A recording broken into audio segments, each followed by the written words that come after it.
Assalamualaikum sama gaay yi wan naa leen ziar leen bu baax a baax di leen jaajëfal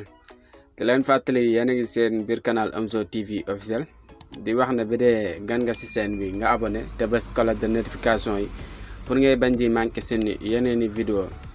dañu ñëwaat yow si beneen nouvelle astuce rek naka ngay créer les WhatsApp nga créer les WhatsApp bu la neexee nga def ko sa bio Facebook wala sa Instagram wala sa TikTok ba ku si cliquer rek automatiquement day am sa WhatsApp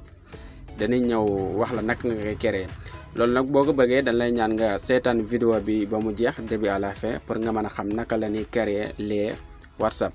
léegi dañuy dem sunu WhatsApp ñu wan la naka nga koy créer léegi dugg nañ sunu WhatsApp ni boo duggee sa WhatsApp nga ñëw nii si personne ni soo ñëwee nii da ngay dugg si barre de recherche bi nii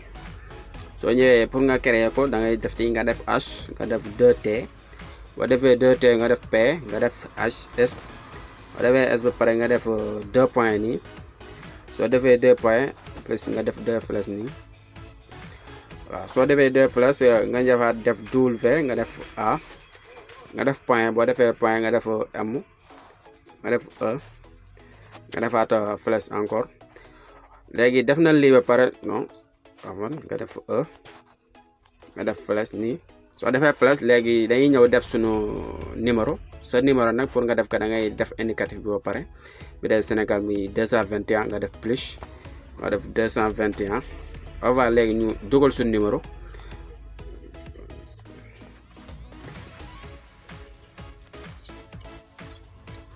léegi def nan créé nan sunu lee def nan sunu numéro 18 léegi dañuy def envoyé suñu defee envoyé dañuy dem xool ke ba xam liñ créé ba xanaam déet léegi créé nañ suñu lee envoyé nañ ko léegi buñ ko envoyé dañuy dem partie ñu dem suñu beneen WhatsApp bi ñu xool lien benn si envoyé ndax niñ ko créé ba xanaam déet ndax buñ si cliqué dinañu indiwaat suñu WhatsApp bi léegi ñu cliqué si nii léegi buñ si cliqué waa ñu xool si bii lañ ko envoyé moo nekk nii si Omzo bi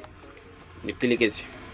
léegi boo si cliquer nii envoyé nañ ko si nii moo xool créé nañ suñu lee envoyé nañ ko si léegi buñ ko si envoyé dañuy cliquer nii ñu xool voilà gis nga automatiquement boo si cliquer rek daf lay indi nii direct si WhatsApp bi bu la neexoon par exemple nga copier ko nii nga dem coller ko sa bio Facebook wala sa Instagram wala sa TikTok yaa xam foo ko bëgg a coller rek nga coller ko fa mooy lien bi nii boo ko fa coller automatiquement ku ñëw cliquer si lien bi rek directement day ñëw si sa WhatsApp bu la neexoon tamit nga def ko nii partager ko par exemple boo doon partager sa numéro wala dara boo créé lien bi nii yaay xool kan nga ko bëgg a partager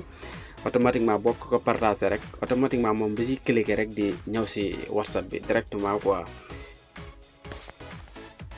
yaa ngi gis ni bu la neexee tamit nga copier ko nii nga dem coller ko sa Facebook wala sa Instagram wala sa TikTok rek yaa xam foo ko bëgg a coller rek nga coller ko fa pour maanaam ku loo soxla rek bu cliquer si lien bi rek day am direct am ñëw sa WhatsApp am sa WhatsApp sa facile quoi. voilà nii daal la ñuy créer les WhatsApp bëri na ñu ko doon laaj nag voilà nii la ñuy créer les WhatsApp. voilà j'espère que astuce bi leer na te lii la leen andiloon seen biir canal Omzo TV officiel.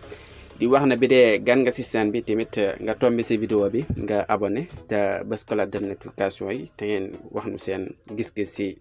vidéo yi ak seen li ngeen xalaat ak seen i question ñu koy xaar di wax na tamit ngeen di abonné tey partagé tamit li ñuy wax seen i xalaat di leen wax dig daje à la prochaine vidéo incha allah.